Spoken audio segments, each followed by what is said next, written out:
Hello, and welcome to another episode of Wallow Wallow News Game Reviews with me, Mr. Smushy Hippo. Today, we've done an unboxing of Star Wars Destiny from the Legacy series, and it's the Across Galaxies box.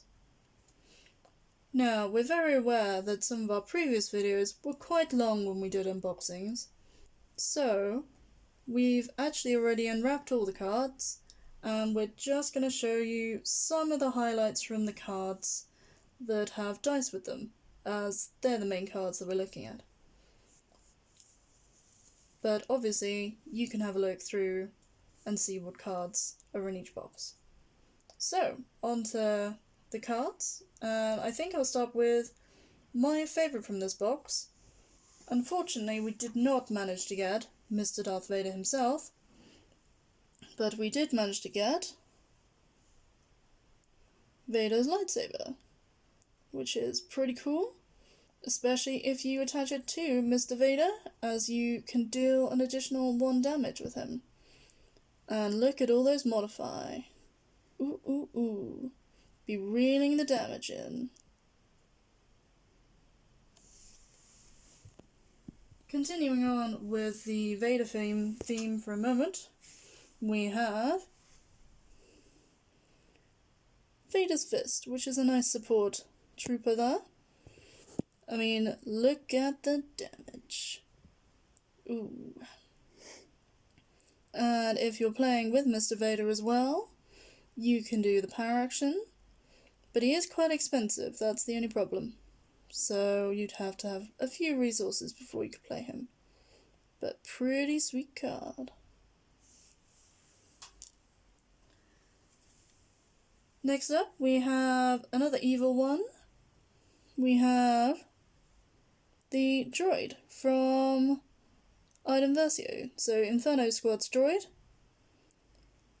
Pretty good dice, no blanks, and pretty useful ability, as you can get rid of an opponent's card. So, yeah, and low resource cost, so easy to play early on.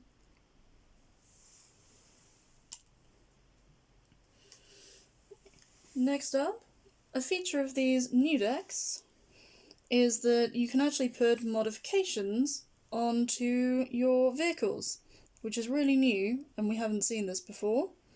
For instance, triple laser turret.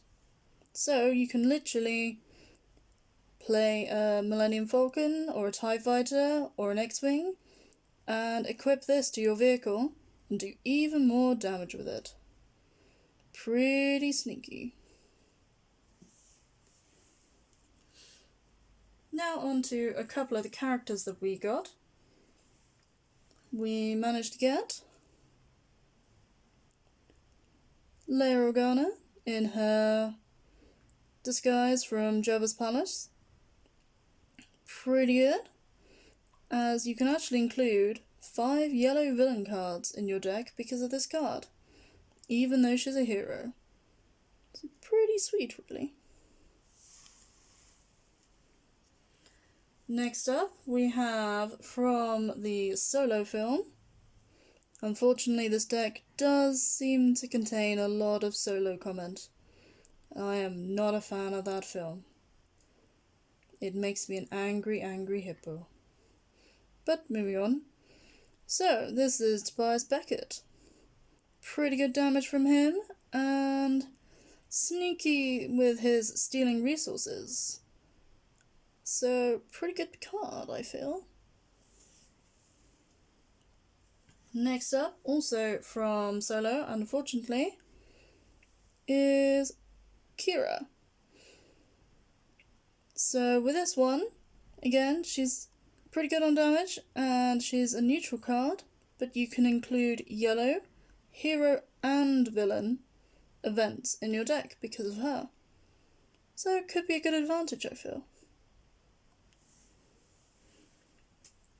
And the last character I'm going to show you is Mr. Dryden Voss, the baddie from the Solo film.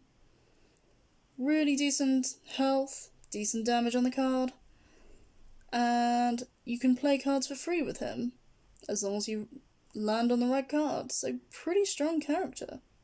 Impressive. Just in a really unfortunately bad film. Next up, we're going to show you some supports, because actually there are some pretty decent ones in here. So, if you already have a Poe Dameron, for instance, Black 1 is a really good card to be able to play, because if you spot Poe Dameron, you can turn this die to any side, pretty much guaranteeing you 2 damage every go if you have. Pretty sneaky. Next up, we have a villain one. We have Fire Spray 3. Pretty cool ship, and heavy on the damage. So as long as you can get him out, amazing. And also you can play a mod on it, decreasing the cost by 2.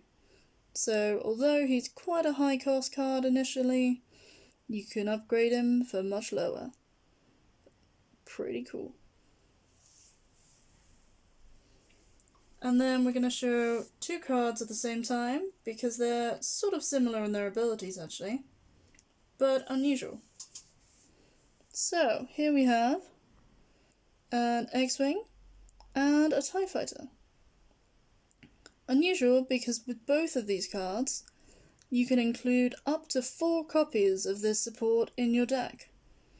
Pretty sneaky, as you're only allowed usually 2 copies. So with the X-Wing, the X on the die is equal to the number of copies of the support you have in play. So the more you have, the more damage you can do. And with the TIE Fighter, he is even sneakier, because after you play the support, you can actually search your deck for a copy of it, reveal it, and add it to your hand. So you can really quickly build up a whole squadron of TIE Fighters. Pretty neat.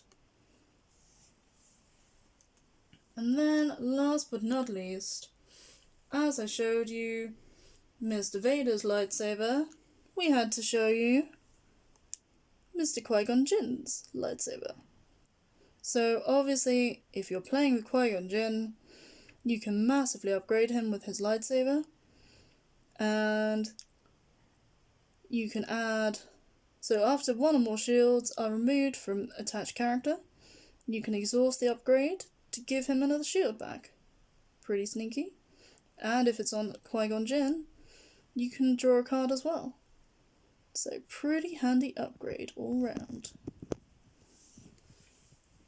So they were my favourite cards from the Star Wars Destinies Across Galaxies booster box. Unfortunately, as I said, didn't get the best card, which would have been Mr. Vader. But maybe we might be able to get him online somewhere. Why don't you comment down below what your favourite card was, or a card that you would have liked to have got. That's all we have time for today on Wallo Wallo News Game Review. Like and subscribe below for more content, and good night and good wallowing.